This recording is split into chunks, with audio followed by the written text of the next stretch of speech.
आंखें घायल, मुंह से रिश्ता खून, घायल होठ, पूरा चेहरा जख्मी, गर्दन घायल, दोनों हाथों की उंगलियों के नाखून गायब, जख्मी प्राइवेट पार्ट से बहता खून, बायां पैर जख्मी, दाहिने पैर की एड़ी जख्मी। ये जख्मों की वो लिस्ट है जो कोलकाता के ट्रेनी डॉक्टर के हिस्से आई। जब ये लिस्ट ही कलेजा चीर रही हो तो सोचिए, अगर हम जख्म की कहानी को कहानी की तरह सुना दें तो क्या होगा।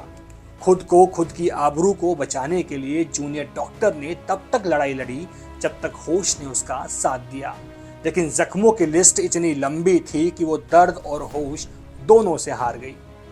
कोलकाता के एक सरकारी अस्पताल में एक जूनियर डॉक्टर को मार दिया जाता है और बताने वाले अब तक ये नहीं बता पा रहे कि डॉक्टर को मारने से पहले नोचा गया या फिर मारने के बाद उसकी लाश को नोचा गया। कोलकाता के आरजी कर मेडिकल कॉलेज और अस्पताल में 31 वर्षीय डॉक्टर के साथ हुई हैवानियत से पूरे देश में गुस्सा है। इस घटना ने देश को झकझोर कर रख दिया है। देश भर में इस घटना के विरोध में प्रदर्शन हो रहे हैं। देश भर के मेडिकल कॉलेज और अस्पतालों में प्रदर्शन में डॉक्टर ने ड्यूटी पर सुरक्षा की मांग की है। कोलकाता में ट्रेनी डॉक्टर के साथ रेप और मर्डर की खबर जंगल की आग की तरह पूरे मुल्क में फैल गई है। कश्मीर से केरल तक इस कांड को लेकर गम और गुस्से का सैलाब उमड़ रहा है। हर जगह इंसाफ की पुकार लगाई जा रही है। पूरे देश में डॉक्टर हड़ताल पर हैं। कोलकाता समेत पूरे देश में प्रदर्शन हो रहे हैं। उधर घटना को लेकर सियासत भी तेज हो चली है। पश्चिम बंगाल की मुख्यमंत्री ममता बनर्जी ने बीजेपी पर आरोप लगाए तो वहीं बीजेपी ने इस मुद्दे पर सरकार को ही घेर लिया। इस केस में सबूत हमारी नजरों के सामने हैं, जो कि मीडिया रिपोर्ट्स के जरिए सोशल मीडिया के माध्यम से हमारी आंखों के सामने तैर रहे हैं। पीएम रिपोर्ट की बात करें या ऑटोप्सी रिपोर्ट की बात करें, दोनों ही रिपोर्ट आ चुकी हैं, जिसमें एक चीज तो साफ है कि जूनियर डॉक्टर के साथ रेप और गैंगरेप जैसी घिनौनी वारदात जरूर हुई है। कुल मिलाकर कहीं ना कहीं सब कुछ प्रशासन की नजरों के सामने है।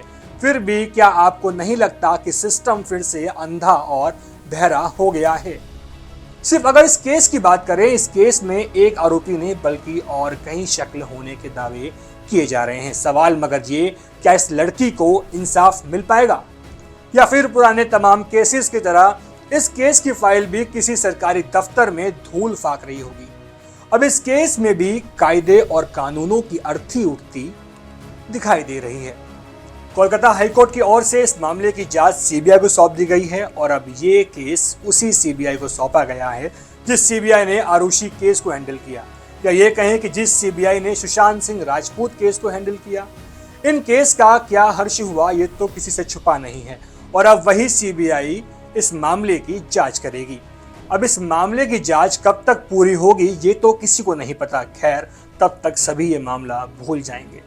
एग्जाम्पल के तौर पे सुशांत सिंह राजपूत, साल 2021 जब ये वारदात हुई थी और अब चल रहा है साल 2024, यानी एक हाई प्रोफाइल केस होने के बावजूद बीते 3 साल में सीबीआई अब तक किसी निष्कर्ष पर नहीं आ पाई है। अब सोचिए, हाई प्रोफाइल केस का ये हाल है तो आम आदमी की सुध भला कौन ही लेगा। कोलकाता पुलिस जहां इंसाफ दिलाने में नाकाम हुई तो अब पूरे देश की नजर सीबीआई के ऊपर टिकी है और उम्मीद करते हैं कि इस महिला डॉक्टर को जल्दी से जल्दी इंसाफ मिले। महात्मा गांधी ने कहा था कि जिस दिन महिलाएं बिना डर भय के रात को भी सड़कों पर निकल सकें, उस दिन माना जाएगा कि भारत सच्चे अर्थ में आज़ाद हो गया है।